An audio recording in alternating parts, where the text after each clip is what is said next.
The other reason that we struggle in the fight of faith to endure to the end is because we have the wrong object of faith. In verse 2, it says, looking to Jesus, the founder and perfecter of our faith, who for the joy that was set before him endured the cross, despising the shame, and is seated at the right hand of the throne of God. A huge mistake we all make in the fight of faith in this race that we are all in is looking at others around us. Or maybe being fixated on the examples that were set before us. You are not supposed to look at the saints of old and be locked in on them and then compare yourself to them. They are testimonies of what choosing faith will be in the end. But you're not to stay fixated upon them. But often we read testimonies of old, or we look at brothers and sisters around us, and we say, my faith is weak, not like theirs, and we become discouraged. One of the problems is the object of our faith. Well, what other objects do we look at in our faith? Ourselves. Ourselves. What do you mean by that?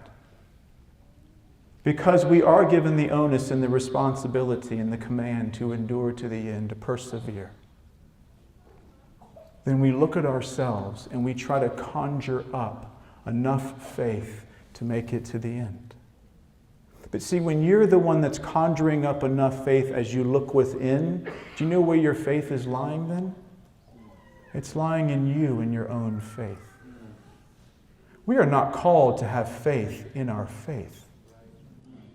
There is a different object of faith that the writer of Hebrews is pleading with you here in verse 2 to make the object of your faith. He says, looking to Jesus, present, active, continually looking at Jesus Christ. If we're going to persevere to the end, we all must be constantly, continually, and pointedly looking at Jesus Christ and removing anything from our lives that distracts this view right here or keeps us from it. He has gone before us as a forerunner.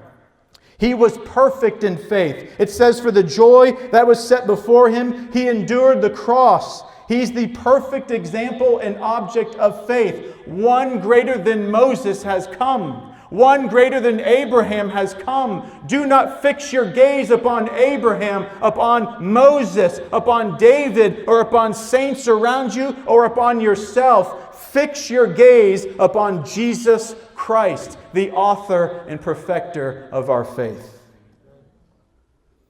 Jesus has secured all the promises the Father has made through His Word to His chosen people, through His life, death, burial, and resurrection.